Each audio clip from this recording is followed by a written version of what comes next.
and Dave Hooker Show, represented by Banks & Jones, Tennessee's trial attorneys. Play to win, banksjones.com.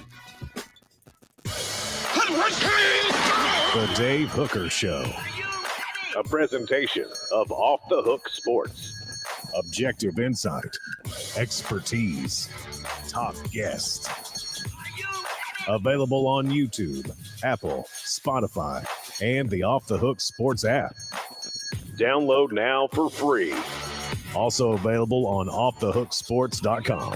I compute and obey. Now to Dave Hooker. Ready. Welcome to the program on a Tuesday, and certainly hope you enjoyed your holiday weekend. And we certainly want to remember those that have fallen and those that have given us so many liberties. So hope you had a fantastic Memorial Day weekend. Tennessee had a big weekend in recruiting. We're going to dive into that, and in more than one ways, basketball and football. And UCLA had a big weekend in recruiting. You might know this guy. His last name sounds like Madden. Nico's younger brother is going to be a Bruin. We'll get to that. Chaz Lanier led off a busy holiday weekend as he decided to commit to Tennessee, and Kentucky, or transferred to Tennessee, I should say. Kentucky basketball, what is their selling pitch? Want to get into that. And also SEC spring meetings this week. We will have some info from Jimmy Hyams as we go out throughout the week. And also he will visit with us on Wednesday, his usual spot in the week, and always look forward to that. So we get the very latest from Jimmy. And there's a lot of news ongoing as the conference seems to be just really in constant flux over the past 4 or 5 years. Caleb, I know about expansion, but it seemed to just happen every, decade, 12, 14 years now. It seems like nothing would surprise me. We could hear about expansion tomorrow of Clemson and NC State, and I wouldn't be stunned. But how are you, sir? I hope you had a fantastic holiday weekend. It almost, I wouldn't say it feels like football season, but when you get to spring meetings, you start talking about what's happening with football. So it's an exciting time for me, sir. Yeah, I feel like spring meetings is the last thing to talk about before you enjoy your summer and then get ready for football season again in August. There's different layers to this a lot of times, but yeah, I am good. Happy, I guess, unofficial start of summer this week. That is right. And by the time this summer's over, you'll have a little one. So your summer is kind of big. It's scheduled a week from today. Week from today? Baby is due a week from today. God willing, everything goes right. It will. You're golden. You're in my thoughts and prayers. And I would have asked the very same for all of our listeners. Keep Caleb in your thoughts and prayers as he's decided that he's going to name his son Dave because he's just not happening. He's grown very fond of me, and he's like, I could name it something else, but if I named it Dave, Dave would really like that. He'd appreciate it. I'm just joking. Let's get to not happening. Let's get to today's tough question right now, and it's brought to you by who? I'll tell you in 1 second. Today's tough question. Take a side. Take a stand. The Dave Hooker Show, a presentation of offthehooksports.com. Okay, Tennessee with a big recruiting weekend, and a recruiting weekend that I know a lot of people got excited about, but I think a lot of people got more excited about it because it was the first semi-big recruiting weekend, and that's what it was. When you get a little bit deeper into June, those are going to be the ones in which Tennessee wants to walk away from those with commitments, and chances are they did. Caleb, I think you would probably agree, and we're going to go through some of the big names.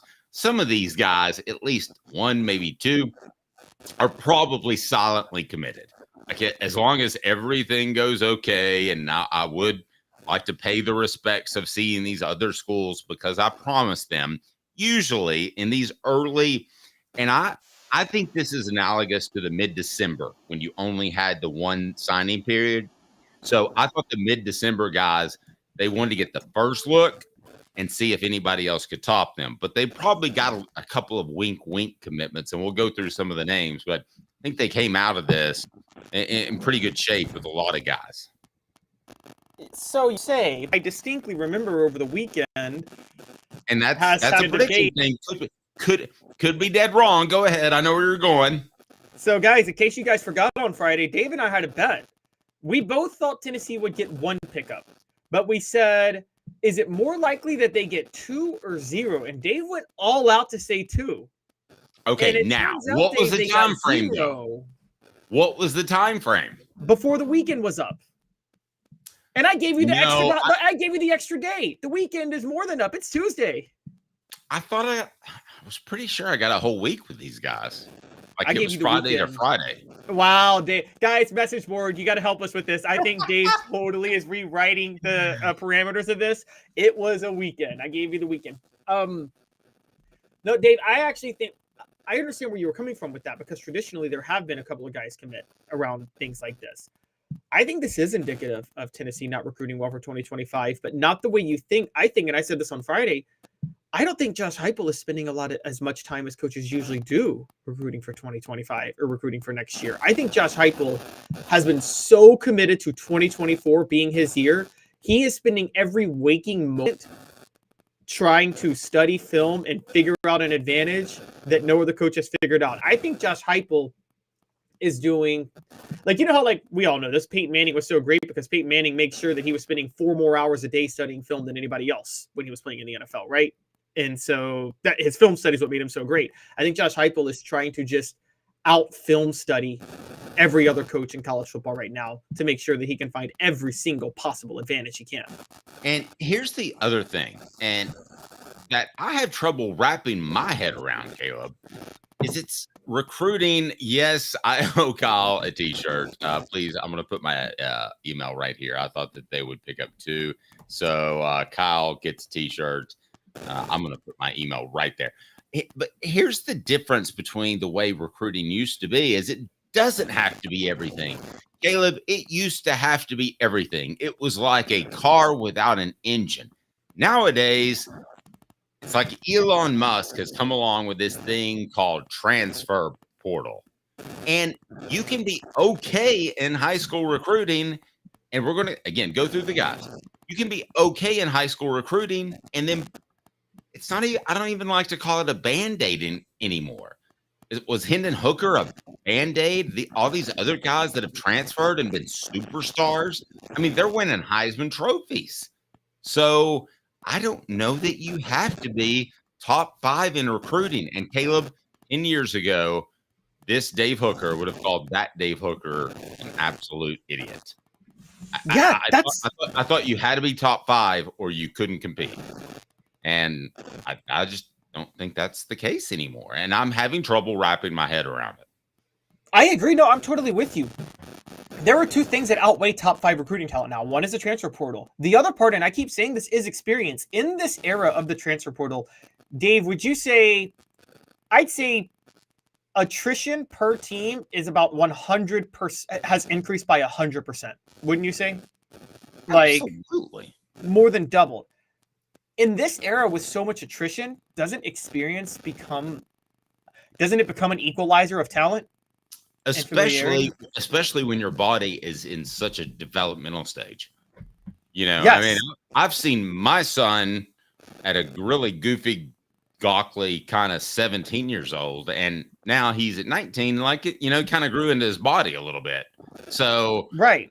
No, it's a totally different type of guy. Okay, so let's take a look here. And the guys at On 3 did a great job of breaking down some of these quotes. Is Tennessee, man, they had a ton of targets. And I had to be on campus because actually I wanted to show my son around campus. He got in town. He likes the UMass Minutemen for some reason. I don't know what's wrong with him. But anyway, but there were people everywhere. You could see on campus that Tennessee does an incredible job of rolling out the big orange carpet, so to speak. I think the people that everybody wanted to know was Jamie French.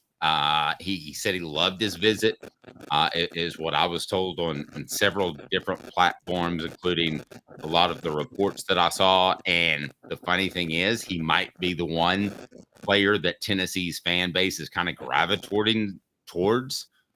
But at receiver, I will say this about any great receiver: Tennessee is never going to hurt a receiver. So it might be the least important guy that was on campus, even though he seems to be a fan favorite and he's one of the highest rated guys on campus. Yeah, so it's. I mean, they're going to have receivers, aren't they?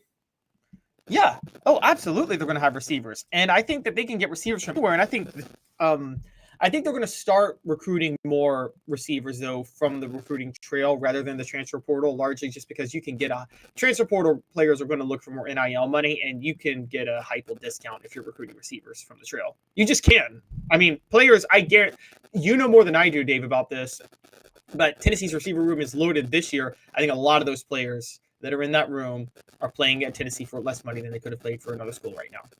Nope, I agree with that. Proud supporter of the Vols, Don Self, State Farm customer service still matters for over 40 years. Don and his group have built their business on taking care of their customers the right way. We all want to shop prices, but when you have to make a claim, you want to make sure that's taken care of. Don Self, State Farm in the greater Chattanooga area, 423-396-2126, or go to donself.net. That's donself.net, right below donself.net. And if you're not in his area or want to work with somebody closer, he can steer you in the right direction. We love the relationship with Don, how he can help you get fantastic State Farm coverage. A couple other guys I want to touch base on. Jared Smith, defensive lineman, talking about it was a really good opportunity to spend time with the coaches. And just having a good time was his quote as he visited with On 3. And I think that was what this weekend was about. I don't think there was any hard sells of, hey, we've already got 5 guys we like at your position and 3 spots, so you better make a decision. Onis Kanambani Corner said that he thought it was a good day. Just the responses were overwhelmingly good. And I look at this weekend, and just based off some people that I've talked to, I think it's more of an introductory weekend. So I may sound like I'm backtracking a little bit, but it's really based off more information that I have now. And that is, this isn't the weekend where you would expect to get 4 or 5 type of commitments. So I don't think there's any cause for concern. That was the original. Yeah, no. Question. Now, the original question was there any cause for concern? Do you think there's any cause for concern? I think there's cause for concern if you're worried about the 2025 recruiting class, but I don't think there's cause for concern because you don't need to worry about the 2025 recruiting class the way you used to need to worry about it. Now, I will say that Jared Smith is the guy you mentioned him. I think he's the most likely commit to Tennessee. However, 5-star offensive lineman David Sanders now seems to be trending towards Tennessee, which I didn't expect to happen. So Sanders or Smith could be headed to Tennessee soon. I think Tennessee would rather get David Sanders. You always want those 5-star offensive linemen, but I think that if you're an edge rusher, Tennessee's just too good of a pickup, just too good of an opportunity to pass up given the system that they run. I'm going to tell you what I heard about Sanders. Okay. First, though, I got to tell you about our great friends at Sports Treasures. Man, did you see the amount of people they had show up for the Zakai Ziegler signing? You have got to go on to Facebook and follow them, Sports Treasures TN, because you're going to get fantastic autograph opportunities. They had Brew McCoy. They've had Boo. They've had just about anybody you could want there. So go to Sports Treasures, over 5 million Sports Treasures in North Tennessee and so much more. Following Facebook for the best sports memorabilia, Sports Treasures TN, Sports Treasures TN. Throw a couple of more names at you. I was told Nick Moore was very happy. He enjoyed everything as far as Bryce Donovan Jenkins. He said he really liked the scheme that Tennessee runs, for what I was told. Donovan Starr Corner, which is just a great football name. Donovan Starr Corner. He liked it, and everything was good with him.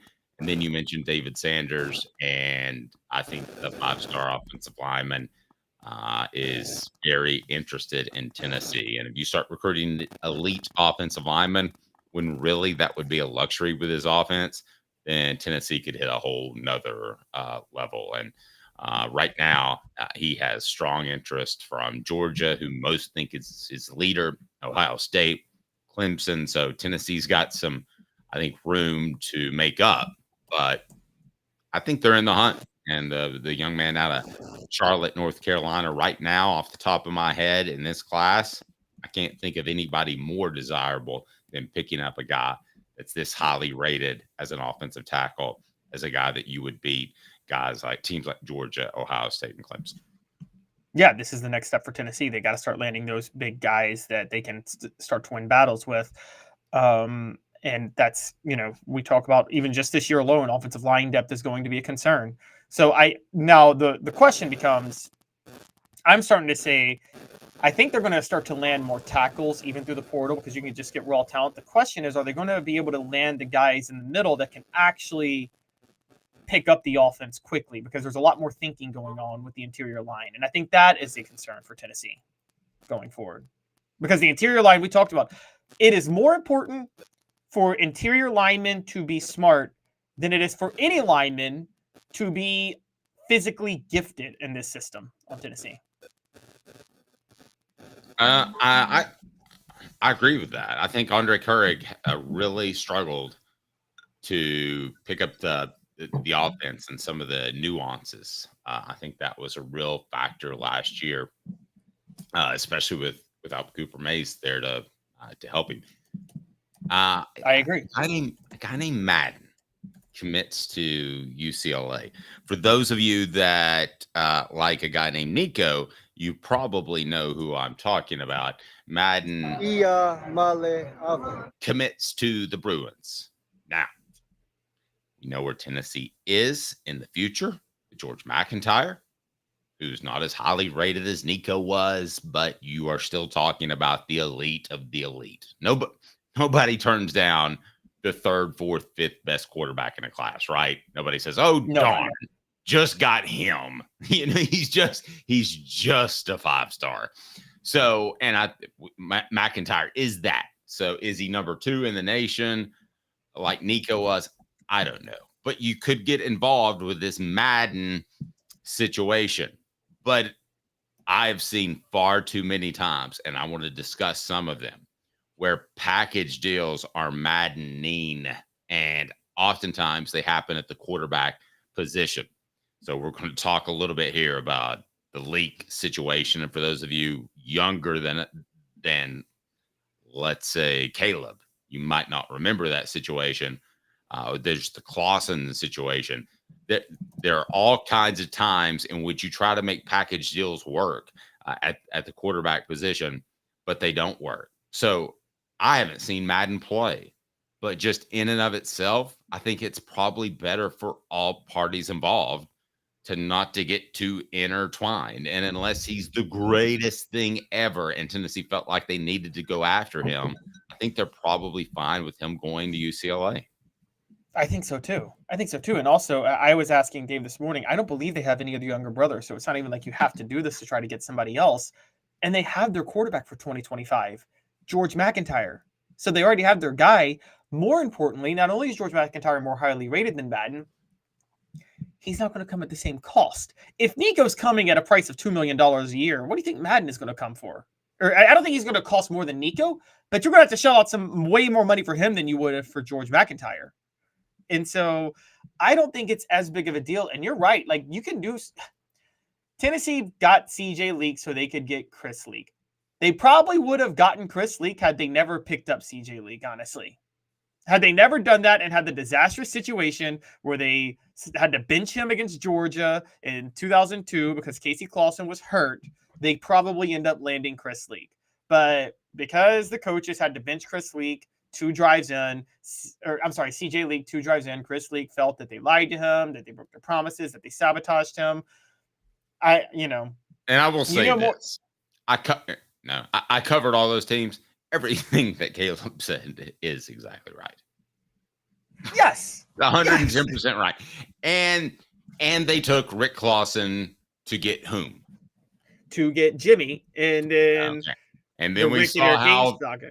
And then we saw how that worked out because they thought Rick Clausen was mistreated by the media. Maybe some in the Clausen family thought its last name rhymed with Crooker. But anyway, they just don't work. These whole sort of recruiting combos just never work. Like, okay, how about Evan and Elliott Berry? But for goodness sake, they're twins. Okay, give me other recruiting combinations where you go into a school and you say, I'll take this guy if you'll give me this guy, or this guy really wants his buddy to come, and so we'll take them both, or I'll take this guy who's not a very good quarterback so I can get his younger brother. They just don't work out. They don't. 9 times out of 10, they don't work out. I think this is a quiet good thing for Tennessee, and I don't mean anything bad about Madden. I don't mean I think it's a quiet good thing for the whole family that he's not at Tennessee and you have to sit there and put more pressure on him. I mean, what happens? So Nico goes out there and he's a superstar. So there's more pressure on Madden if he were to ever come to Tennessee. Now, what happens if Nico's disappointing? Then there's pressure on Madden to resurrect that hype that's come with his family name. Now, I think Tennessee is probably happy he's at UCLA. Nobody's told me that. I'm not reporting that. But I'm just telling you, I would be good with that unless he was one of those generational talents, Caleb. So there is the Colquitt family, though that's the pipeline. You want to get one to get the other, but they're all individually good. But yeah, you are right. And the thing you don't want is a situation like in 2025 or 2026, because here's the other part. When you have a great, truly generationally great player and they go on to be great in the pros, and I think Nico eventually will, you want them to always still represent you proudly, right? If you're Tennessee, what happens if Nico goes pro? He does well at Tennessee, he becomes a superstar, he goes pro, and then Madden comes in and he loses the starting job to George McIntyre. Does Nico all of a sudden have a little bit of hostility towards Tennessee? That's a very uncomfortable situation to have and be in, which is something you don't really want. Well, like you said, though, there's not a third quarterback. So No, but I'm saying if Madden were to come in, George McIntyre is there. If Tennessee had gotten Madden and then they had to, I think George McIntyre would beat Madden now. They have to sit there and tell Madden the job's not his. They give it to George McIntyre. Does Nico then, no matter what he did for Tennessee, feel a certain bit of hostility towards the university because they didn't give the starting job to his younger brother after he left? Gosh. And then there's I don't know, but I will say this. I don't see the Clausens back in Knoxville a lot. And I know that's not an easy trip. I certainly don't see CJ Leak at many functions. So how about we just leave it at that? So yes, there would be some hostility. I'm not sure that I would care, but there would probably be some hostility. Got to remind everybody, every Tuesday, now John's on vacation this week, but he will be back next week, and we'll have John back here. And he is brought to you by our good friends at Joe Newbert Collision Center. We absolutely love them. Joe Newbert Collision Center. I'm taking my car there soon for a little boo-boo, and I feel confident that I will get just an absolutely fantastic quality craftsman work job. And I'm also positive that I'll be treated fairly because of their long decades-long history in Knoxville. Joe Newbert Collision Center brings you our Tuesdays with John Adams. 5th year, the second and third generations continue Joe Newbert's commitment. His vision of what this business needed to be, we still try to live up to that. Joe Newbert Collision Center. Okay, so my guy, Caleb Calhoun, all over it Friday night. Not sure what everybody else was doing in the media, but my phone was blowing up with a lot of off-the-hook sports action. And by the way, we're going to have a newsletter coming down the pike here very shortly that I believe that you will like. And also, but Caleb, was all about Chaz Lanier Friday night. We'll talk about that. But we do have a couple things more that I want to address on Madden. Here's the other thing. Let's say you have the great option now. Let's say Nico has an incredible career. Let's say UCLA is not what Madden thought it would crack up to be. You still have the transfer portal. So none of these promises are made in absolute stone. You can't tell me that if things don't go well at UCLA, and even though not as talented, a similar skill set, that Madden wouldn't think, I wonder if Coach Hype would be interested in me. And then somewhere Josh Heupel would say, the Madden kid might be a good fit. Even if he's not the number one starter, he might do really well in this offense. So nowadays, it's not completely ruling anything out for him to commit to UCLA as Nico's younger brother did. No, it's not, but I don't think he would transfer to Tennessee because, again, George McIntyre is there. Another brother pipeline we forgot about. Do you think there was... But let's say George McIntyre got wooed by somebody else. Do you think Madden would take a much harder look at Tennessee? I do think that. Yes, I think that too. And so that would be intriguing. Now, what I ask you, Dave, I'm having a little fun here. So I want to go back to the 90s real quick because people believe that Eli was always to Ole Miss. Do you think if David Cutcliffe doesn't take the Ole Miss job and is Tennessee's offensive coordinator, do you think Tennessee's ever in play for Eli? Or do you think he was always going to Ole Miss no matter what? Oh, he was not going to Ole Miss until David Cutcliffe. He would not have gone to Ole Miss had David Cutcliffe not gone there. Really? I don't know if he would have come to Tennessee. I mean, David's never told me that, but that's just understood. Wink, wink. If you know what I mean. Yeah. the way they tell the narrative was Peyton wanted to carve his own legacy, and Eli just wanted to follow in his dad's footsteps. But I had thought that Tennessee might have been in the running for Eli had David Cutcliffe not gone to Ole Miss, and I always felt Ole Miss hired David Cutcliffe just to make sure they didn't lose out on another Manning kid. Well, I mean, yes, they did. Could they have hired? I don't know who would have been a quarterback guru at the time. Jeff Tedford, and maybe he would have gone there for the quarterback tutelage, maybe. But golly, man, if I see my brother do what his brother was in the middle of reinventing the way the game is played offensively in the NFL with the freeze plays and having at least two plays at the line of scrimmage. I mean, he was absolutely changing the game. That started with Cutcliffe. I mean, that's like saying you have the ability to drive this incredible Porsche in a lawnmower race that they used to have on ESPN Ocho back in the day. I agree. So we talk about angering former players. What if Eli Manning does commit to Tennessee? Do you think there's an off chance Casey beats him out for the starting job? If they're both at Tennessee? I don't think Eli was that much better than Casey in college.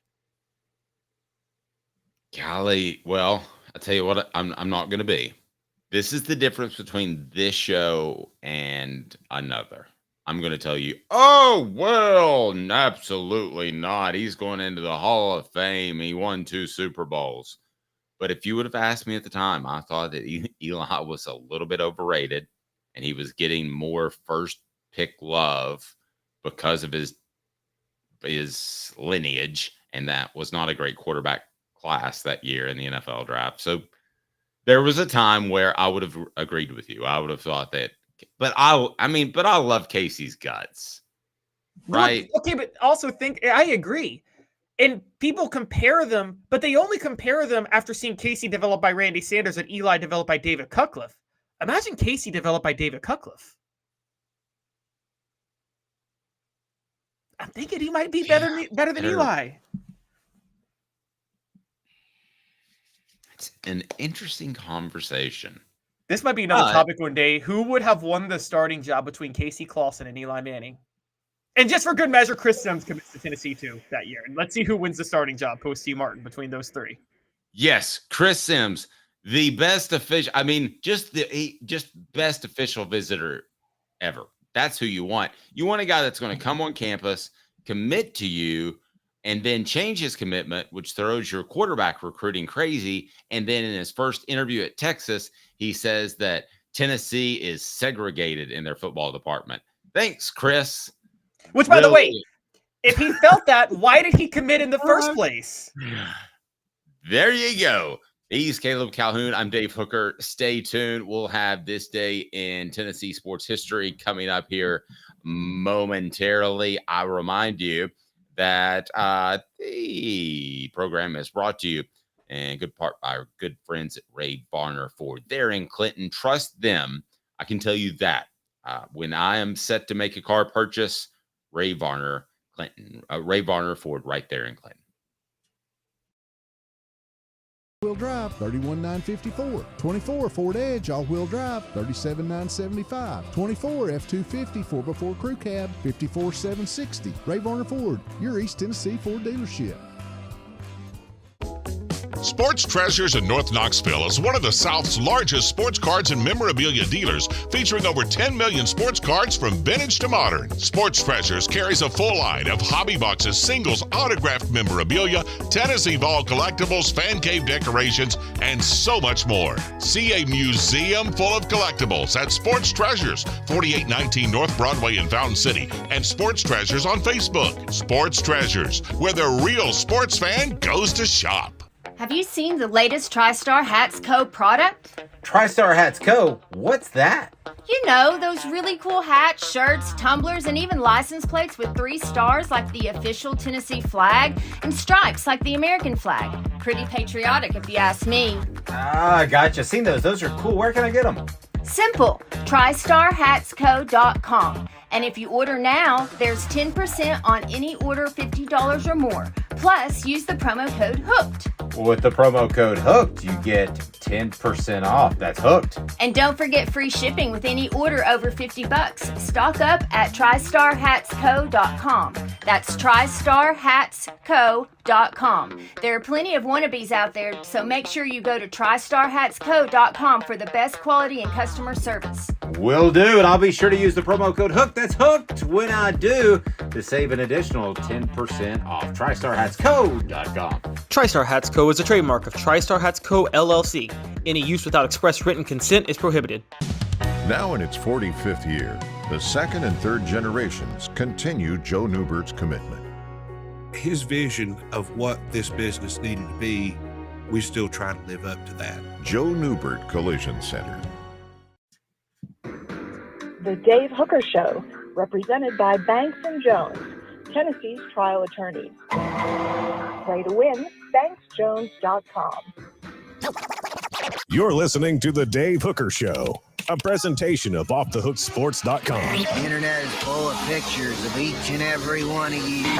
Available on YouTube, Apple, Spotify, and the Off the Hook Sports app. Download now for free. Is there nothing you people can't do? Also available on offthehooksports.com. All righty. Well, if you haven't hit that like and subscribe button, you've done yourself a disservice, because here you are on a Friday night where even if you're on like a date night, you've got to say, honey, I've got to go here. Caleb's going live. And he's talking about Tennessee's picking up a Chaz Lanier. And I know you don't know who that is, sweetie, but it's a big, big deal. Do you remember Dalton Knecht? And she goes, yeah. Oh, yeah. This is great. I loved him. I thought he was fantastic. I remember the Auburn game. And then you in turn say, well, this could be the next Dalton Knecht. So basically, that's what happened. Why was Chaz Lanier such a big pickup, Caleb Calhoun? Because Caleb, you went live on Friday, and it certainly was that big of a pickup, especially after what we have seen Tennessee be able to do with a guy like Dalton Knecht. Why is Chaz Lanier so big?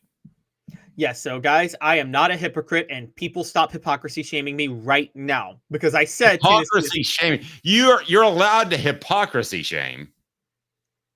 Yeah. Okay. Well, you weren't a hypocrite, but you're allowed to. I mean, that's a bad thing, being a hypocrite. So you can't shame that's that. True. So what I'm saying is, last week I said Tennessee's putting too much stock in Chaz Lanier, and they already have a good rotation without him. They should be focused on adding depth. that was based on the premise of I thought they took too much of a gamble trying to get Chaz Lanier, but the gamble did pay off. If the gamble pays off, obviously it's still a big pickup. It's like, Dave, if someone's on third base, I would say don't steal home. You're going to get thrown out. But if you steal home when you score, okay, you steal home when you score, but most of the time the risk is not worth the reward, right? But just that one time it paid off.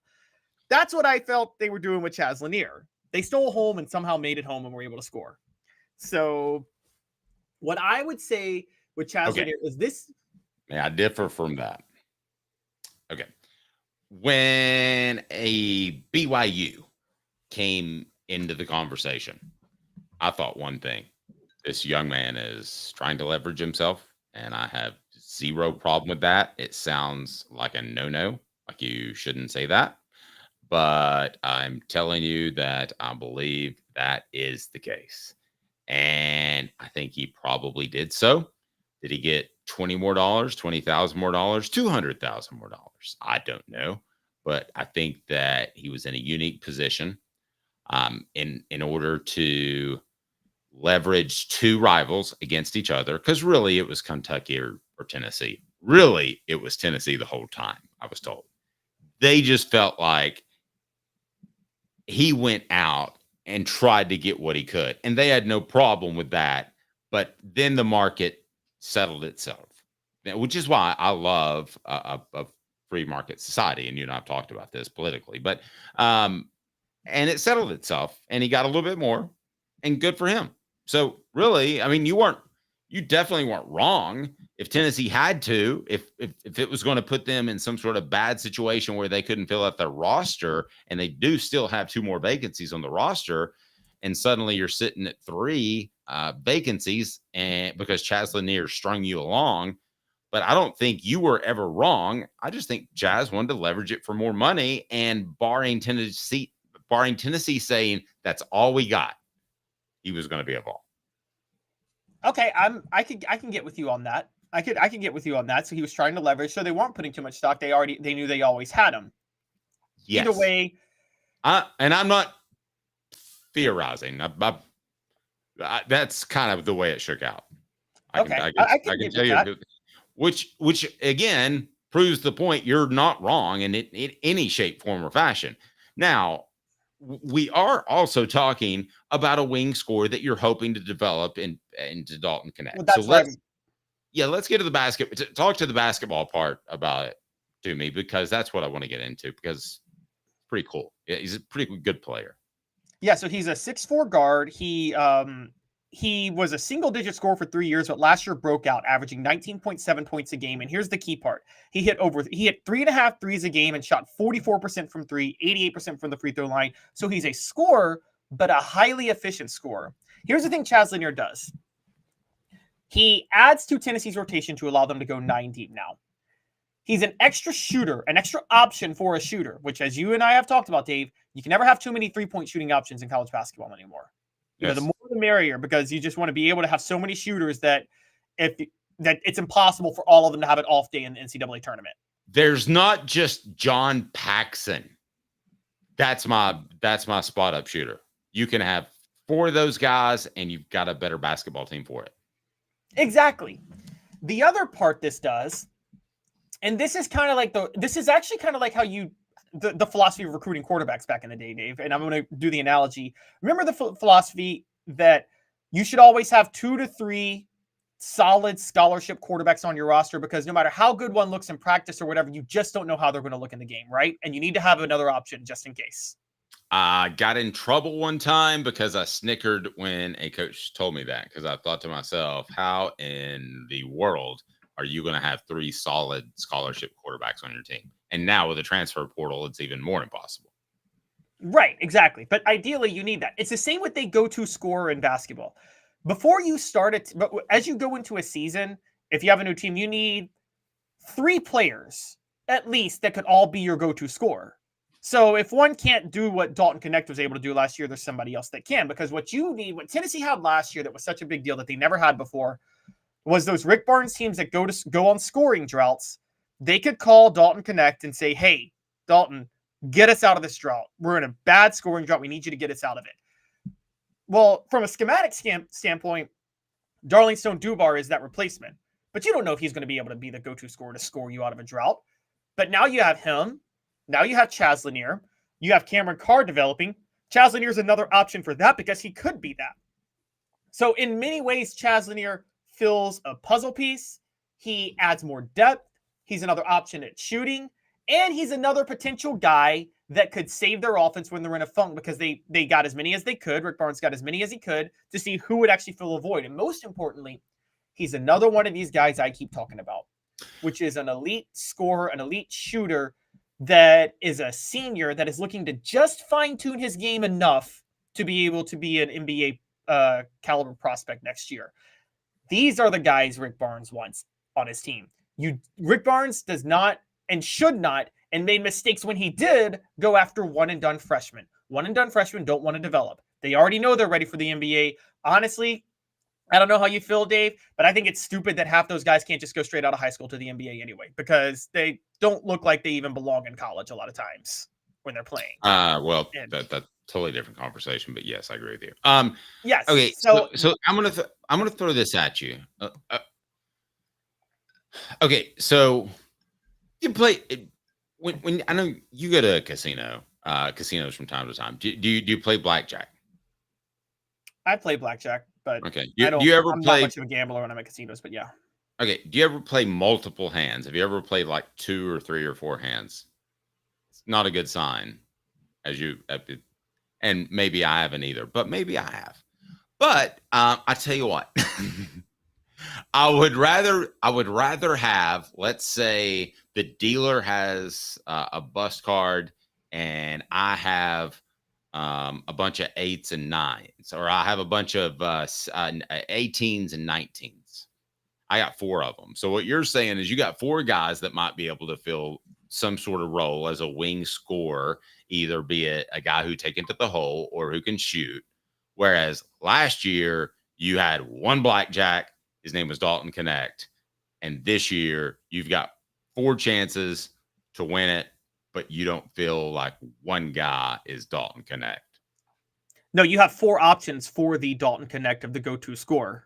But to hit him again, my point is I just want to make sure we're on the same page. And I want to go to our poll question right now.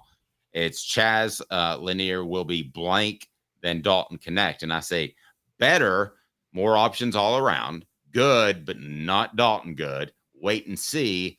But I'm thinking more. So 72% say good, but not Dalton good. I want to make sure we're on the same page. Are you saying that somebody could be in that atmosphere, that orbit of Dalton Knecht good? Because it may say something about how you feel about Dalton and how I feel about Dalton, because I think he's a once every 15 to 20 year player. And I've said from the start, I think Dalton is a dime a dozen player now in this era of college basketball with Rick Barnes and the players he can get. Now, that doesn't mean that, again, Darlington Dubar will do everything. There's 2 things in basketball. There's doing your role schematically, and then there's the guy that just, when you need a bucket, you get a bucket, right? Ooh, great breakdown by Elias. Yeah, go ahead. Go ahead. Okay, so Dalton Knecht schematically was the wing scorer. He played and complemented in the offense. What made him take that next level is be the go-to scorer when everything breaks down and you can't call anything. Like this year, Tennessee has their Dalton in terms of the role, and that is Darlington Dubar. He's going to do the exact same thing Dalton Knecht did from a schematic, offensive, running your offense standpoint.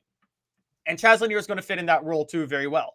The question is going to become which one of them, or Cameron Carr or even Jordan Gainey, decides to take over when things break down. And Dave, if you remember last year, Rick Barnes also had a couple of blackjacks on the table, hands on the table. He didn't know. I don't think he knew if Dalton Knecht was going to be that guy, or if Jordan Gainey, who he picked up as a transfer, was going to be that guy, or if Josiah Jordan-James and Santiago Vescovi both coming back, or if one of them was going to be the guy that you when everything breaks down, you turn to. But I think this is fascinating. We're going a little bit long on this topic, but as far as the guys going into last year, before you knew what you know about Dalton, who were the guys that you would have said last year that, man, I need to bucket. I'm in the Sweet 16. I'm down 1. There are 8 seconds left. Because you wouldn't have said Dalton Knecht. You would have said hopefully he could grow into some sort of player like that. But nobody would have thought that.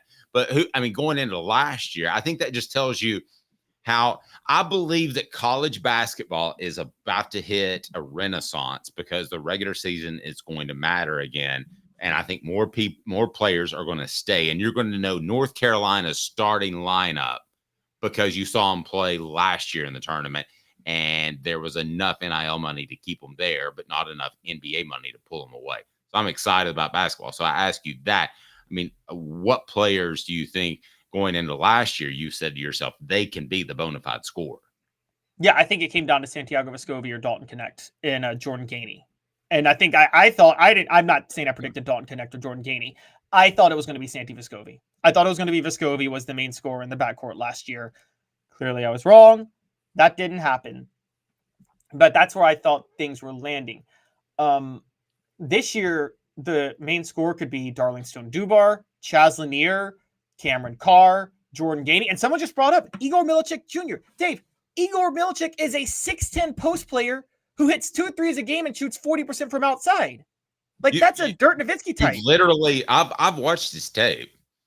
Tennessee fans, you've literally never seen this type of guy who likes to stretch it out on pretty much on the baseline, who likes to shoot the three, but is 6'10". You've never seen a guy like that. And Caleb, last week you said Ron Slay, but I think you would agree he liked to hit the trailer three a little bit more and could shoot it, but he was comfortable when he was, and he's told me this, when he was in rhythm on a trailer on a fast break.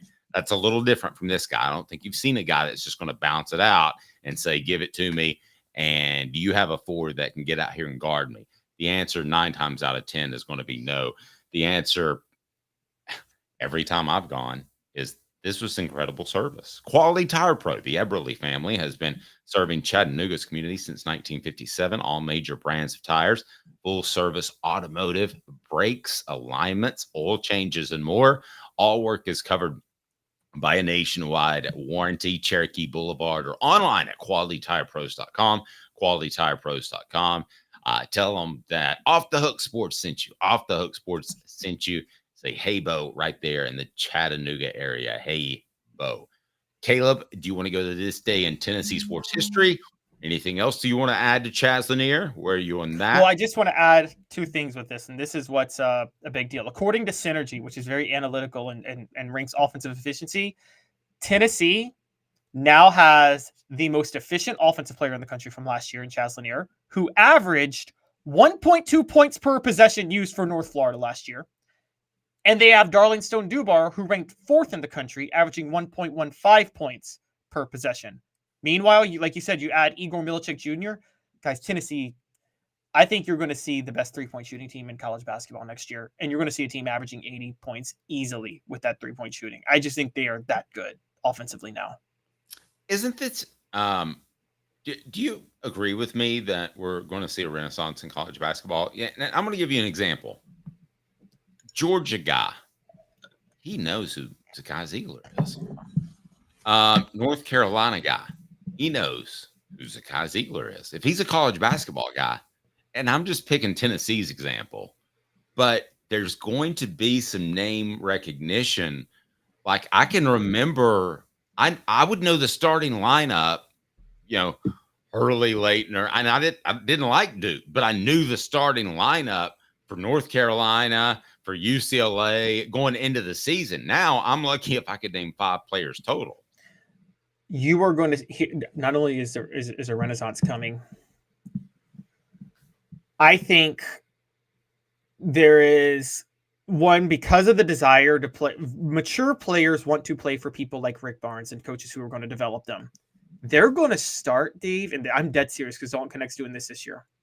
The typical one and done guys that were like, not the top 5 picks. Because again, we talk about this. The top 5 picks every year, they are like generationally athletic. That like they're you would never see a guy like that walking down the street in a million years, right? The top 5 NBA draft picks every year. Well, you would definitely be like, who the age? Yes. Yeah, because they are just so insanely gifted. Beyond that, though, the problem with college basketball for the last 10, 15 years is like picks like 6 to 30, 6 to 25. We're all one and done players. I think now you've almost taken away the incentive to be that one and done, because those 3-4 year guys that develop, NBA scouts are going to do the Spurs model and they're going to start to fall in love with those players. I think the great players that you're going to keep are more like the 25 to 75 players, like that they get projected on an NBA. And I don't know if it's that specific, but the guys that, because you know this, but I don't know if all our listeners know this. If you don't get drafted, you don't have if you don't get drafted in the first round, the first 32-ish picks, sometimes they're bonus picks and all that, but you don't have a guaranteed contract next year. Oops. I mean, in the NFL, I mean, you have a guaranteed contract for at least 3 years if you get drafted. You know? Yeah. So, no, you're right. This is where the renaissance is going to happen. I'm with you fully on the renaissance. I think it's going to be so good that it's going to take away one and done incentives for players. I think there's a lot of players who leave after the freshman year who will come back now because they'll need to. And so, look, I just think that, and the other part is what is this? Here's the big thing with Rick Barnes. Look at who he went after, Dave. And this is what people are going to look for, how they fine tune their game. I just told you the first and the fourth most efficient offensive player, and then the best outside shooting big man in college basketball is who they added, right? This offseason? Yes. Mm-hmm. I just talked about all their offense. The defense is the question, but who cares? It's Rick Barnes. He knows he can coach defense. They know he can develop them defensively. They're going to Tennessee to be developed defensively, and Rick Barnes is going to rely on them offensively to help him win. So it's the perfect match. It's a perfect fit. Yep. I want to get to this day in Tennessee sports history, and it's brought to you by our good friend at Banks & Jones, T. Scott Jones, Banks & Jones. But first, if you can, address the poll question that's on our YouTube page. We would love for you to respond to that. What do you got? And if you want to, you can always contact us via Twitter. So we'll read your comments there. I'm getting better about that. I got a lot of screens going on. I'm not going to lie to you. So Caleb, what do we have with the poll question? Go ahead and set that up. That is on our YouTube page, and we want people to take part in that. The poll question is, as you have already pointed out, comparing Chaz Lanier to Dalton Knecht, and it asked Chaz Lanier will be better than Dalton Knecht. He will be good, but not Dalton good. And it's a wait and see. 70% say good, but not Dalton good. 20% say wait and see. 10% say better, more options all around. So 10% think he's going to be better than Dalton Knecht, Dave. You all always think the lottery ticket's going to win sometimes too, right? You do. You do. But, hey, this is the one. This is the one. All right. This day in Tennessee sports history is brought to you by our good friends at Banks & Jones, Tennessee's trial attorney. What do we got, Caleb? Okay, so on this day, 29 years ago, Tennessee defeated Oklahoma State 3-1 in the Mideast Regional Final. They went undefeated in the Mideast Regionals that year, won every single game to reach the College World Series for the first time at that moment in 44 years. They went to the College World Series. Dave, you know that team. That was the team that obviously had Todd Helton, one of the greatest players in Tennessee history. That was the team that I was in school for. Yeah. How many years ago? You said that was 14 years ago? No, 29 years ago. You said that was 16 years ago, Caleb? It was that long? It doesn't seem like it's been 16 years. Oh, 17. Oh, wow. Thanks. By Caleb, the way, for that.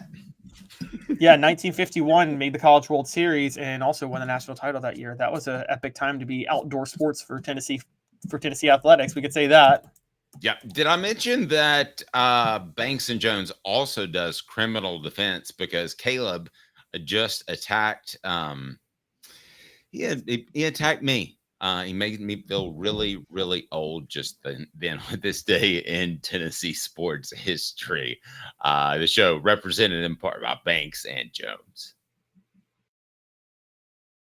Well, it's because they're Tennessee's trial attorney. You can play to win with Banks & Jones because they'll go to trial. You've heard of other lawyers. They say they'll go to trial and fight for you. They won't. They just want to settle. That's the easiest way out. Well, that's not Banks & Jones, led by T. Scott Jones. They won't settle. They'll go to trial for you. Tennessee's trial attorney. They play to win. Truly, Tennessee's trial attorney when it comes to criminal defense or personal injury. Why settle? It's Banks & Jones. T. Scott Jones. BanksandJones.com. Caleb, there are winners and losers in Kentucky. And start that over. Caleb, there are winners and losers in recruiting. You would have to say Kentucky would be a loser in the Chaz Lanier race. I know BYU got in there, but really, I thought that was a two-horse race the whole time. Your thoughts on Chaz Lanier picking the Vols over the Commonwealth? Is this just a young man who grew up in Tennessee? He went to Innsworth in the mid-state area. If you followed Kentucky's recruiting of different players, it almost seemed like Chaz Lanier would be the crown jewel of Tennessee's class, whereas on the flip side, maybe it was just another good player for Kentucky. If you're Kentucky in the Commonwealth and you got Mark Pope as your new head basketball coach, are you concerned that you lost Chaz Lanier to your rival, Tennessee? Yes, but not just about the rival thing. I'm concerned for a few reasons. One, you just bring up the point. Kentucky opened much more of an NIL checkbook for Chaz Lanier to land there, which is a scary thought. I think that it's really not debatable to me. I think right now Tennessee is a much more desirable place than Kentucky. And I think if you're Kentucky, not only are you concerned that Chaz Lanier spurned Mark Pope after getting offered reportedly more money to go to Kentucky than Tennessee, you were also concerned, and this is a big underrated thing, Dave, with recruiting. And you know this, you cover the sport and you cover recruiting. And based on what you told me about Chaz Lanier, if you knew that, and insiders knew it, Tennessee always knew it, right? They always knew Chaz Lanier was coming to Tennessee. He was just leveraging more. If you're Kentucky, are you not concerned that Mark Pope wasn't able to see that and allowed Chaz Lanier to play him and waste his time? I am, from the person that I talked to, my Kentucky source, they had multiple options. So I'm not just going to get on here because we're viewed as just a Tennessee channel, but it would be easy for me to say, Kentucky, your basketball program's horrible because of Pope. And I don't know that that's the case. And I know he had more options. Now, let's see how the class falls into place. If he picks up two more 4-star guys, then you're fine. But I think I'm actually going to give him credit. I think he had options and has options.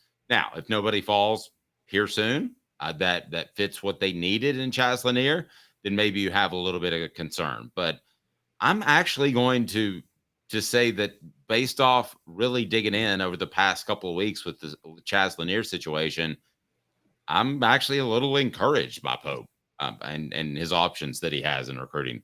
Now, if he strikes out on all of them, I get to go back and take all of that down off YouTube, correct?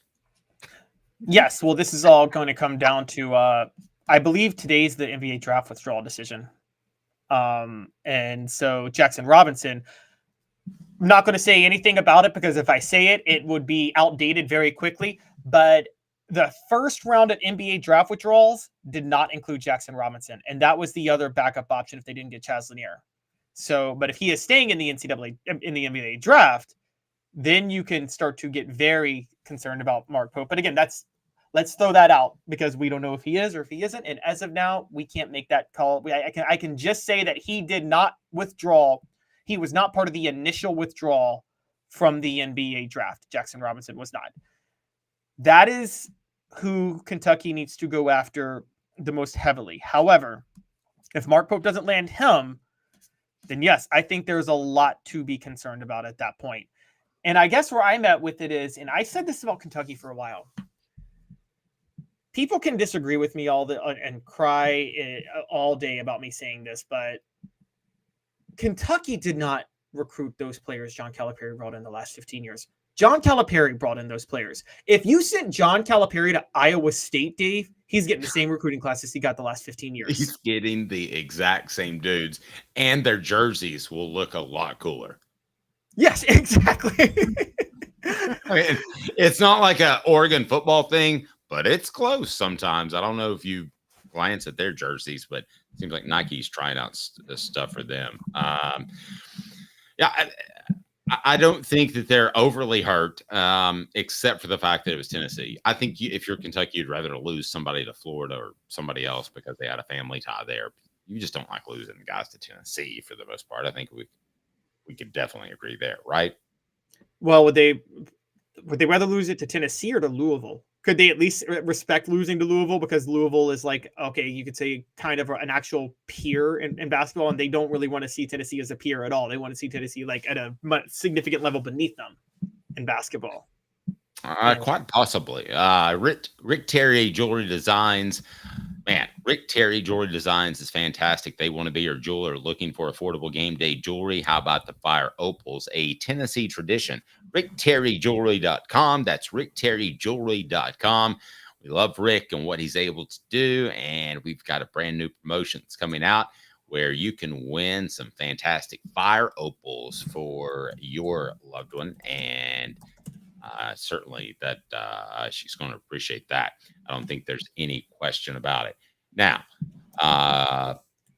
if you're Tennessee and you got a couple of spots remaining, is there reason to wait in terms of seeing if anybody else comes available, or do you want to fill those spots? I have heard, it's been told to me that Rick Barnes doesn't feel like he has to fill up all those spots, which would have looked bad.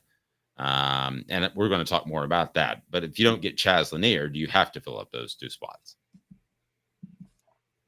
If they didn't get Chaz Lanier, they would have had to fill up. They would have had 3 spots. They would have had to fill one of them if they wanted to be better than last year. Chaz Lanier automatically makes Tennessee better than last year. I'll say this for Kentucky: they've done well enough in the transfer portal to this point where between that and Mark Pope's coaching, which is a little bit different, that they might actually, I don't know if they'll be better in the regular season than they were the last few years under Calipari, but I think they are better positioned to actually make a deeper tournament run next year. Which, by the way, that's not hard to do, because a deeper tournament run means winning an NCAA tournament game, given what Calipari was doing the last few years at Kentucky.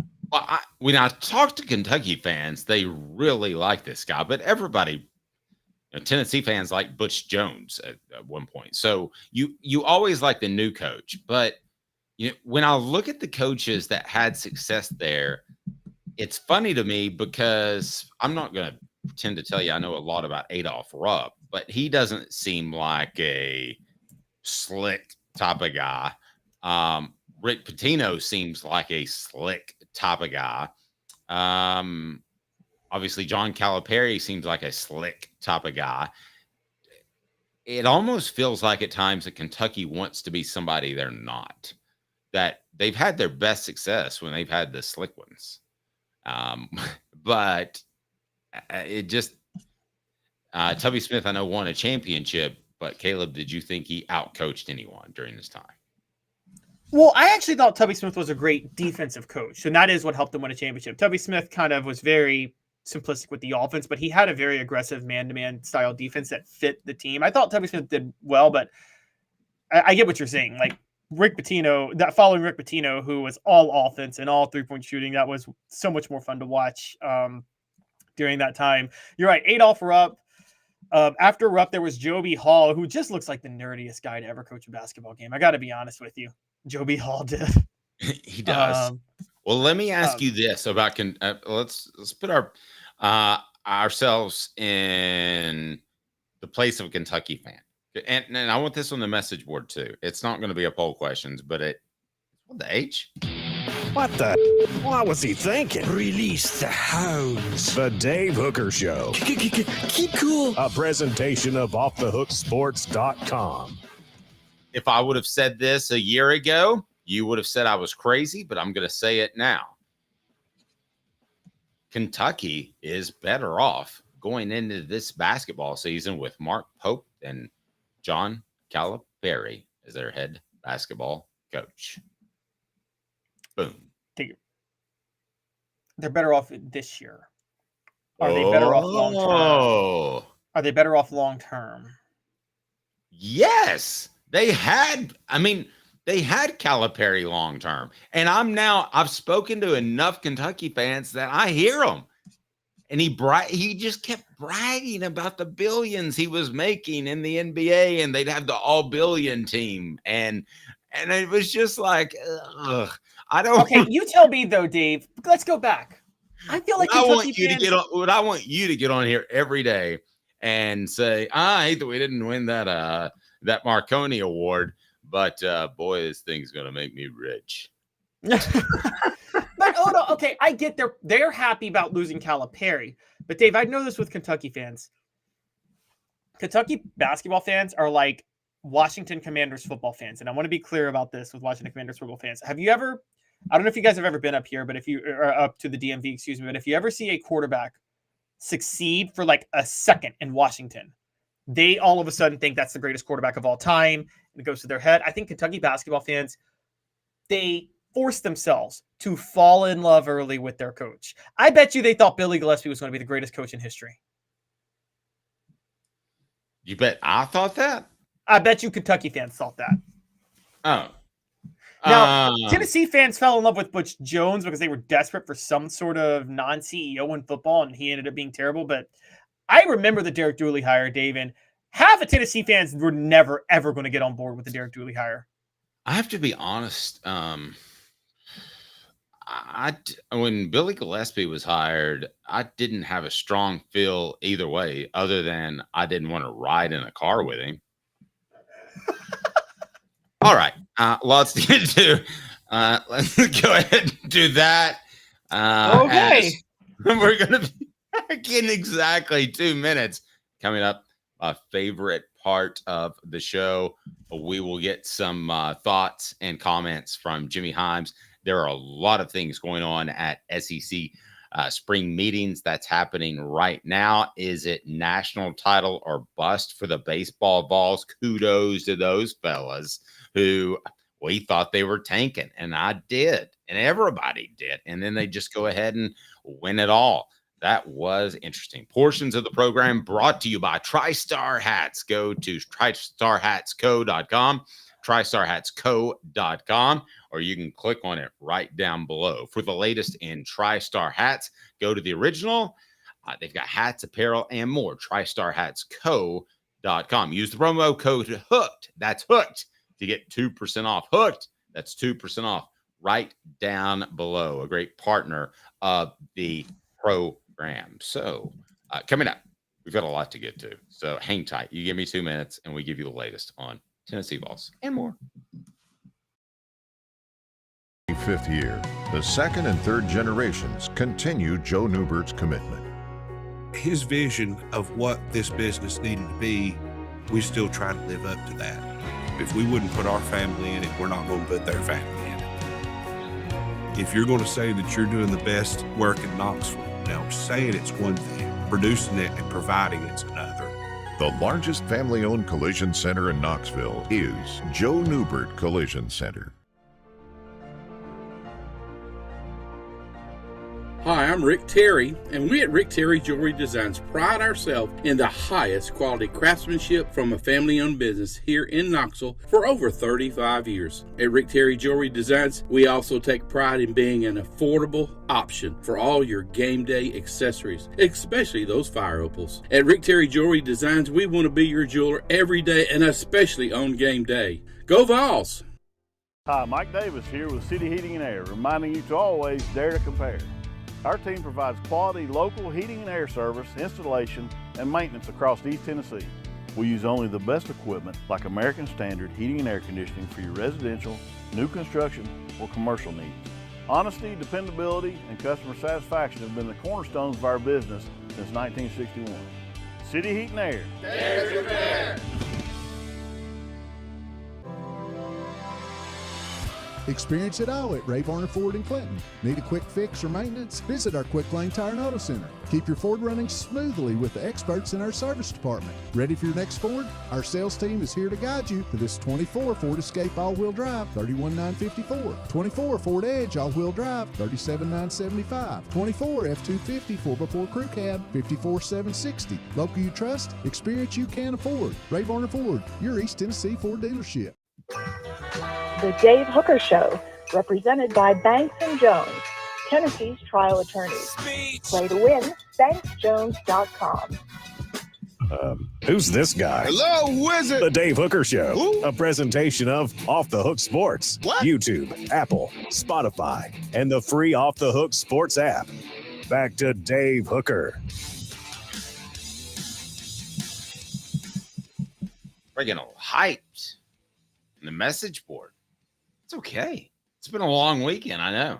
Do you prefer the holiday weekends with a Friday on the front end or a Monday on the back end, just in general? You know, when I was in school, I kind of preferred the Friday on the front end. But I don't know. Now that I'm older, I'm thinking the Monday on the back end. Yeah, it's the partying.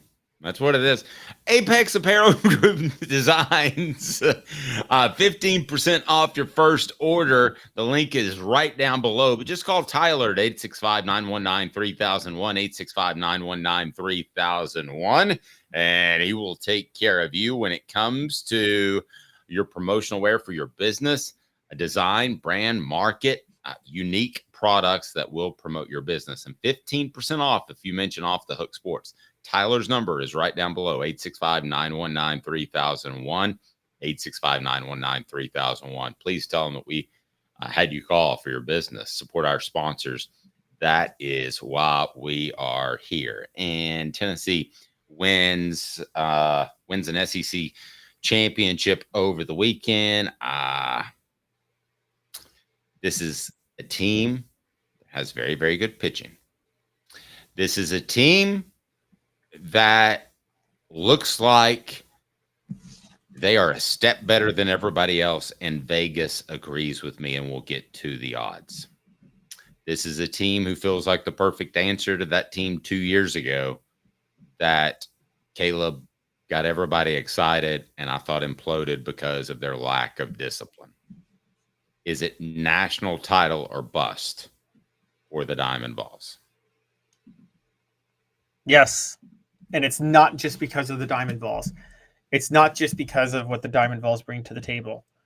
It is high time that Tennessee, which is so far and away the most successful overall sports program in the SEC, bar none, brings home some hardware to show for it. Okay, this is, just to give a little bit of backstory real quick for those who weren't following over the weekend, Tennessee softball got to host the Super Regional and choked against Alabama. They were the number 3 overall seed, should have had a clear track to the Women's College World Series, and they choked the Super Regionals against Alabama. Tennessee men's basketball losing the Elite 8. We know about all the different sports.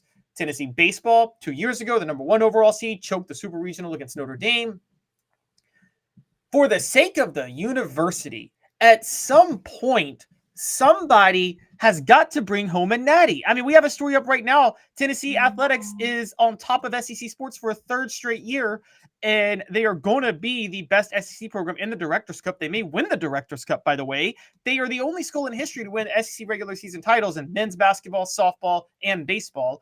This is, and yet they still can't bring home a natty anywhere. They got to bring home a natty, and they got to do it in baseball, where they have the second time in 3 years, the best team in baseball. Clearly the best team in baseball. Now, unfortunately for Tennessee, and unfortunately for this sport, no matter how well you construct a team, the baseball NCAA tournament is basically a coin flip, and whether or not the coin flip lands your way. But a coin flip you shouldn't need a coin flip to get to the College World Series, and they couldn't even do that 2 years ago when they lost to Notre Dame. They need to win it all to make up for that choke job. Do you want me to give you the standard answer, especially in baseball? Now, Sure. if this was football And let's say we're having this conversation and they've lost in the national championship game 3 years in a row. Okay. And you're like, all righty, you've gotten there for a 4th year. You're not the Buffalo Bills. Go out there and win it. Or you are the Buffalo Bills and you have to live with that the rest of your life, even though those would be groups of different players, if you understand what I'm saying. So if this was football, I would back you. But baseball's baseball. A ball can be off by a half inch. And especially in the college game, ding, you're talking about that can be 3 or 4 runs. I don't think the best team wins the College World Series all that often. As a matter of fact, when we had this discussion, how football, you would agree, right, Caleb, that football, the game, the sport, the better team wins most of the time, correct? Yes. More The only reason football has a level of randomness is because it's not a series. It's a one game. Right. More than any other sport. I don't know where you would have baseball, but I would have baseball right up there with hockey because I think that you can have a pitcher get really, really hot. If Tennessee rolls into Omaha and they win their first couple of games, you know as well as I do, with the way that goofy double elimination tournament works, that they're going to have a great opportunity to coast to a victory, especially with their depth of pitching, and we saw that over the weekend. What's holding them back? I'll ask you that, and it's brought to you by Boundless Moving. From the 2-hour minimum to turnkey operations, they have you covered. Boundless Moving. Just go to boundlessmoving.com in East Tennessee or Boundless Moving in the Charlotte area. Oh, Caleb, I can't imagine any excuse other than injuries. I always give that caveat because things can happen. But this team is deep. I can't imagine any real excuse that would placate Tennessee fans if the Vols didn't go deep and potentially, win the College World Series.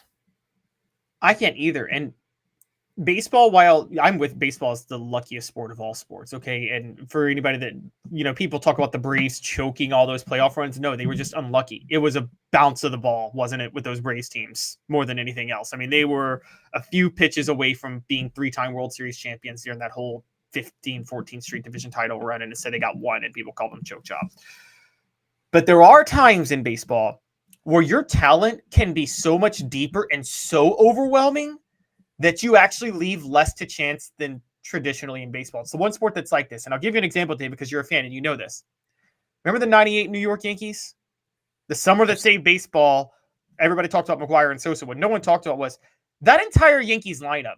There wasn't like a 40 home run guy, but every single person on that lineup was a 270 to 280 guy that could hit 20 to 25 home runs, right? Every single one. Yes. And they had a pitching staff that went 5 deep.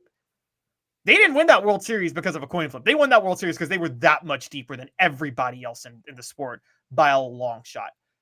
This Tennessee baseball team is so much deeper than the rest of the field that I don't think they should be relying on chance as much as teams typically do to win a championship in baseball. Yeah, and I want to read something that Jared said that I thought was really good. So Jared won the SEC Cup again, which they won the regular season and they won the conference championship, and top 5 in Deerfield Cup, yet disrespected because of national championship talk. I certainly don't want to. I don't want it to seem as if we're disrespecting them. I think a conference championship is great, but still. That being said, I would be disingenuous and duplicitous and going back on my word if I said that Tennessee should celebrate a conference championship. I will still argue that they should have thrown that and their arms would be pressure going in to the NCAAs. But kudos for doing it. I can't say that it's bad to win a conference tournament, right? I mean, kudos for doing it, but I'm not going to go overboard and say that they put something incredible together there, or that I would raise my expectations. My expectations were already high, regardless of what they did this weekend. I mean, my expectations are sky high. with this baseball team, Caleb, and they have been. What this did would not have affected that one way or another. Yeah, no, I agree, and I think you're right. That's where this team runs totally different from 2022. There was a little bit of PR involved in 2022. I don't know if on purpose, but Tennessee, that team was feeding off the negative media attention, right? And they were willing to generate it more and more because of that. And so I'll say this much for the college baseball world. You're seeing the value of a team like Tennessee be good in college baseball because they have such exciting fans and they have such an exciting team. But I will say this. If they get bounced out early again because of just chance, college baseball's really got to evaluate if they think this is an effective way to crown a champion. Because at what point do you start? Well, you don't have to. You don't even have to question. It's not. It's not. It's a cluster. You know what? I mean, I don't know who's playing who half the time and who's what time and all this. And there was weather too this weekend. Oh, I'll go ahead and answer that question for you. It's awful. It's horrible. And so you have to start asking the question, at what point are they going to keep anybody from caring to show up for regular season games? Because you're all just going to think, man, as long as we just get into the tournament, we got as much of a coin flip chance as anybody to go win it. But I will tell you, there are people, which is, living from this area my whole life, there are people that think there's something special about the SEC conference. It's kind of like, how Duke and North Carolina thought it was special to win the ACC tournament when it might not have helped their seeding or anything else. Or just to win their basketball game against each other. Yeah. And this has that feel. I'm not saying to that extent, but it has that feel where people in the South, people from Alabama and other places, they want to win those. And I think that's good. Hit the like button if you like winning tournaments. Who doesn't like winning tournaments? We all like doing that. So no question about it. All right. I want to go over some things that have come out of SEC spring meetings. Thanks to our buddy Jimmy Himes, who's going to be all about it. And he will join us on the program tomorrow. And that will be brought to you by our good friend at Ray Varner Ford in Clinton. So let's get to some of those. But the news that's already posting from Greg Sankey talking to the media, hit the like button. Let's get more people in here so that everybody can take advantage of what we're getting from Jimmy down that way. Brought to you by Ray Varner Ford. 15 seconds for them. Zoom. Wheel drive, $31,954. 24 Ford Edge all-wheel drive, $37,975. 24 F250 4x4 crew cab, $54,760. Ray Varner Ford, your East Tennessee Ford dealership. Okay, a couple of topics that you wanted to hit on, and it's a perfect fit for 4 Downs, and it's brought to you by Dynasty Pools and Spas. You can stop by Dynasty Pools and Spas and pick up a free Celebrate 98 book in Athens right off the interstate, or you can also pick up what we think is a pretty good t-shirt as well. 4 Downs, brought to you by Dynasty Pools and Spas, is now. 4 Downs, brought to you by Dynasty Spas, the most comfortable spas made in the United States of America, right here in East Tennessee.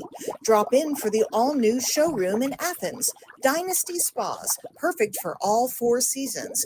4 Downs, presented by Off the Hook Sports. All righty, here we go. And again, stop by Dynasty Pools and Spas in Athens, and they can deliver anywhere. Coop, what do we need to do to make sure we get the complete coverage of SEC spring meetings? Cooper Mays here. Hit like and subscribe. Thanks, Coop.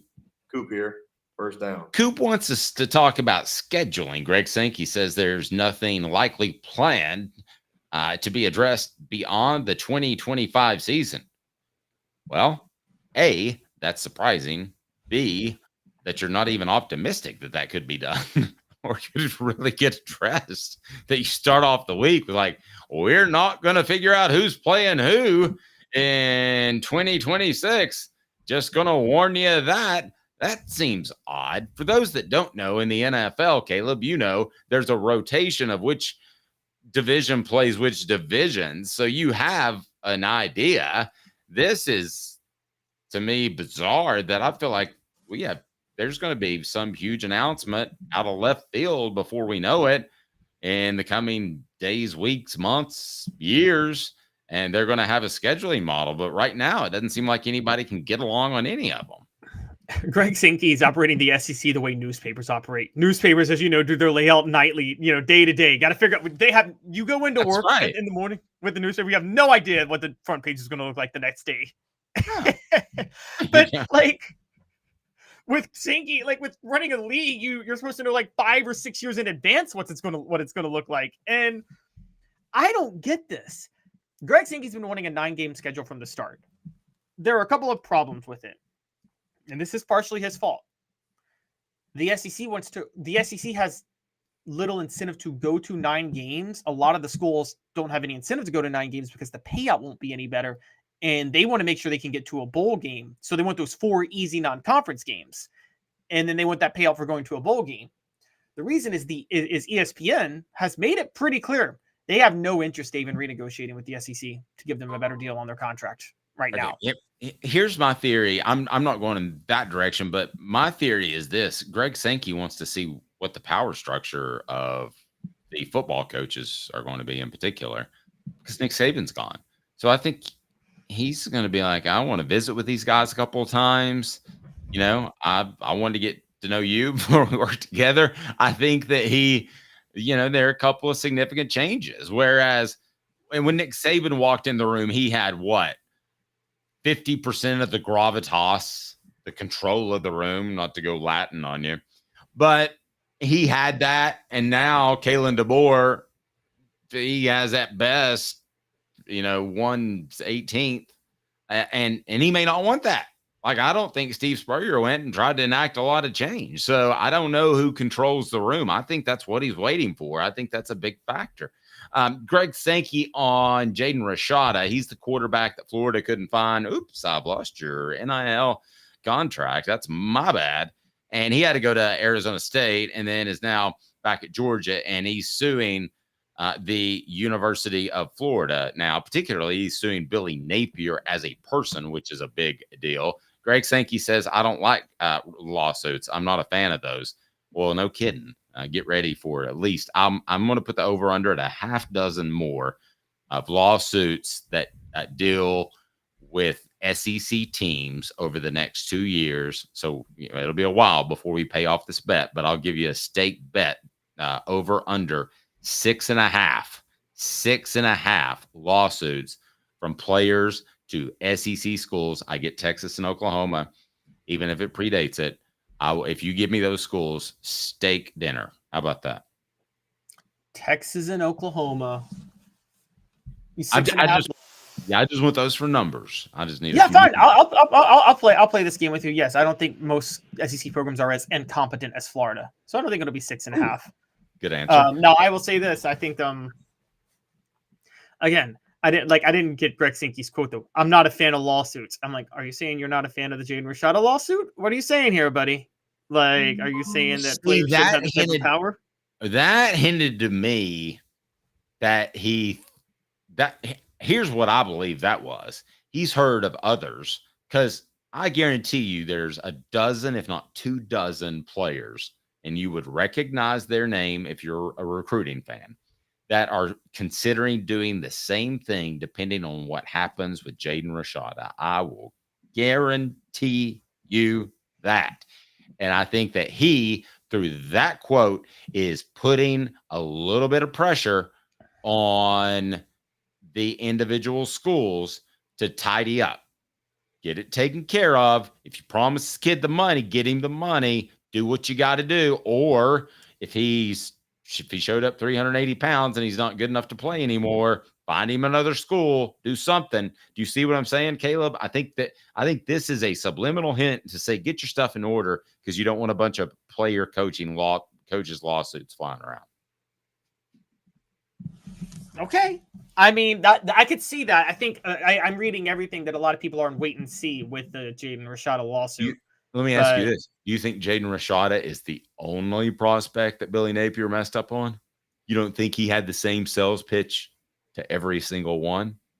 Oh, I think Florida messed up on a lot of them. I do. I think Florida more than any other school because Dave and I, guys, for those of you who are new to the show or who weren't paying attention to us last summer, when I joined Dave, I realized we were at a totally different, we were totally on totally different wavelengths on Florida because I had reported that they had the top 20 and a top 10, top 20 NIL collective a month after not having a top 100.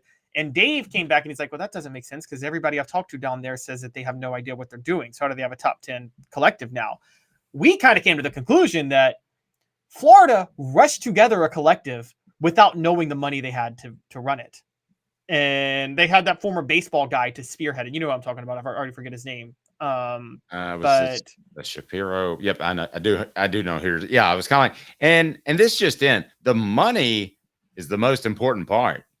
Yeah, you got to have the money to do the collective. They you know what they tried to do? They tried to hemorrhage money. If you guys know business, there are a lot of businesses that they operate at a loss for years, but they hemorrhage money and then they promote their value and brand more than their actual net worth. And then the net worth comes because people are intrigued. Crypto. Okay, so yeah, that's what a lot of them do. And that's what Florida tried to do from an NIL perspective. Okay, now a couple of things I want to get to. Back to 4 Downs, brought to you by Dynasty Pools and Spas. All you have to do is stop by that Athens location. I say, I would like an off the hook sports t-shirt or a Celebrate 98 book. And just for stopping in and saying hello, they'll take care of you. Please tell them that Dave Hooker sent you. All right, and boom. All SEC center Cooper Mays here.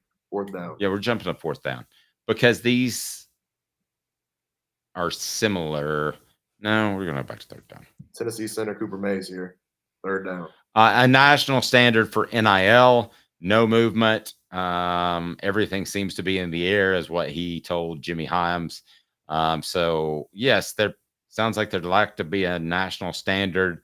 I don't see how that can be. It depends what you mean by national standard. I mean give me a school. Southwest Missouri State, whoever they are not going to be able to raise as much money for their program as other schools. So I don't know what national standard means. And to me, I think what he thinks is because of this settlement, I think he thinks that Congress is a little more willing to try to get involved to address something like this now, but that's not going to happen this year. It's an election year. So, and he said that it's not going to happen this year, but it's like, no, wait. But you've got to listen.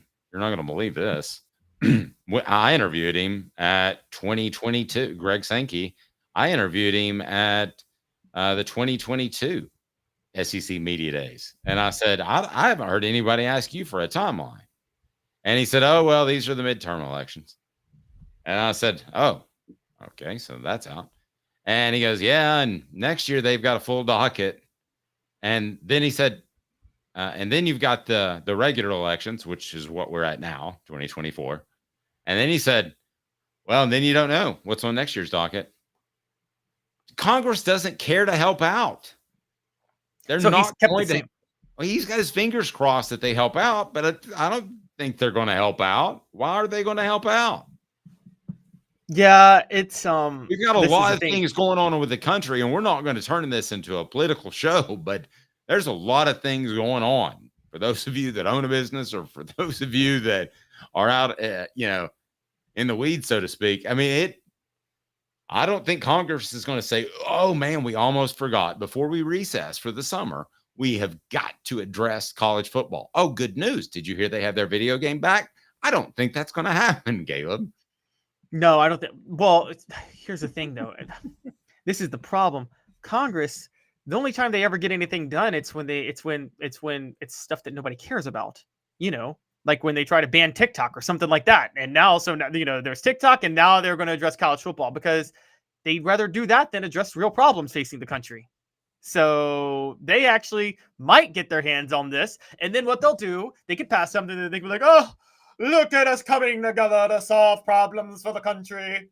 We have fixed NIL and college football. Are we not the most amazing people you've ever seen? Yes. I don't know that they're going to talk like that. I tell you what, they talk to you and they don't charge you a dime for it. If you have someone in that age group that's in the 60s or perhaps has just turned an age in which they need to talk about Medicare, or a situation in which they need to talk about Medicare, I've got the easy answer for you, and it's right here. It's Medicare Misty.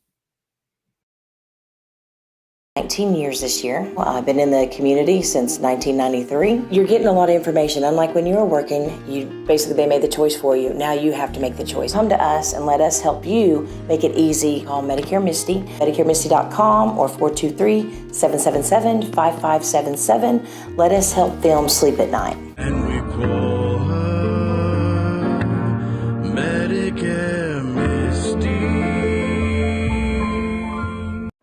Okay, and Kyle Beach, I know that I've still got a gamble out there with you, and we will get to that. I said Tennessee will pick up 2 commitments by the end of this week. I'm still sticking with that. I extend my bet with him because I thought they'd have 2 by today, really, and I've already lost that as well. So let's get to 4th down. Boom. All SEC center Cooper Mays here. 4th down. All right. 4th down is specific kickoff times to be set. And I love this.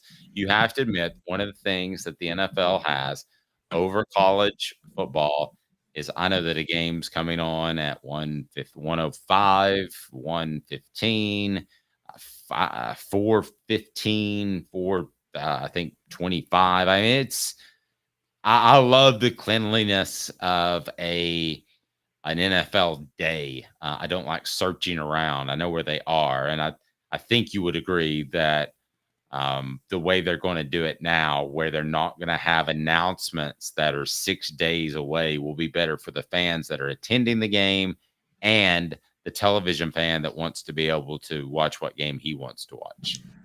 Yeah, this is so ridiculously outdated. And here's where it comes from. This whole like not scheduling a time until like a week out comes from the cable versus network era. And Dave, you know this, in the 80s, as cable exploded in the 80s and the 90s, the networks wanted to wait each week to see which game they could get to be the biggest, right? And that messed the schedule up for everything else. Well, that's so outdated now because of the way people consume the product. They're all nationally televised games and they're all available via streaming services.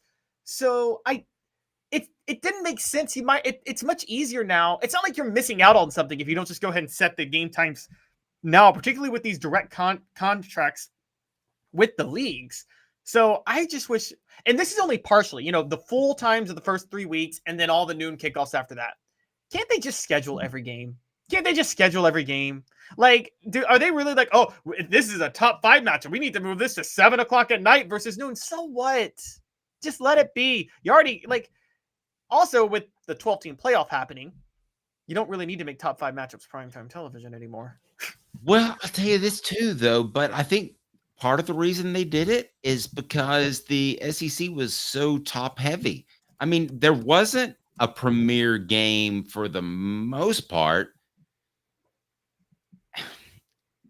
that didn't have Georgia or Alabama in that. Let me get you to think about that. I mean, recently it's been a 2-team league. 4 Downs brought to you by Dynasty Pools and Spas. Just stop by there in the Athens location, ask for an Off the Hook Sports shirt, and they'll hook you up there.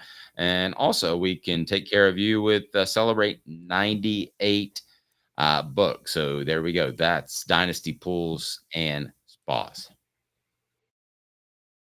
The best thing about Dynasty Pools and Spas is that they've got it all taken care of. What does that mean? Well, you stop by their showroom and check out their fantastic selection of top-notch spas in that showroom in Athens. Make your pick and get ready, because Dynasty Pools and Spas delivers within 125 miles of that location in Athens, that fantastic showroom. They've got the cover lift, steps, chemicals, and everything you need. Delivery at no extra charge. Just down the road in Athens. You pick the spa you want, and it'll be there for you. Oftentimes discounted with military and first responders discounts. Also blemish models, or just mention Off the Hook Sports. That's Off the Hook Sports for $500 off. There's a discount for you on spas made right here in East Tennessee. Support local. Dynasty Pools and Spas also has the best chemicals for you and your spa and your pool. No fillers, just the chemicals. Made right here in East Tennessee. Support local Dynasty Pools and Spas. $500 off if you mention Off the Hook Sports. $500 off if you mention Off the Hook Sports. Dynasty Pools and Spas. DynastyPoolsandSpas.com. The Dave Hooker Show, represented by Banks & Jones, Tennessee's trial attorneys. Play to win, banksjones.com. Who's this guy? Hello, wizard. The Dave Hooker Show, Who? a presentation of Off the Hook Sports, What? YouTube, Apple, Spotify, and the free Off the Hook Sports app. Back to Dave Hooker. Tomorrow should be a lot of fun because Jimmy Himes is going to join us from Sandestin, the whole area there where they have the SEC spring meetings. And we're looking forward to that because we talked about a bunch of different things on the program already, but stuff can pop up or occur day to day. Actually, I would say, Caleb, more times than not, there's a surprise topic at SEC spring meetings than not. I would say 6 out of 10 times there's something happened, kind of came out of left field, and you're like, "Whoa, didn't think about that." So you need to be sure and tune in 10 a.m. Eastern time for Caleb Calhoun. I am Dave Hooker. Caleb is the one that's about to lose the bet. I think Tennessee gets 2 commitments before Friday. I'm sticking with that, and that goes for you too, Kyle Beach. It's hard to say, Caleb. You almost say another word. Oh my gosh! Wow. But you know, you want to know what the theme of my senior prom was? Yes, more than anything. Life's a beach. It's pretty good. He's Caleb Calhoun. I'm Dave Hooker. This has been a presentation of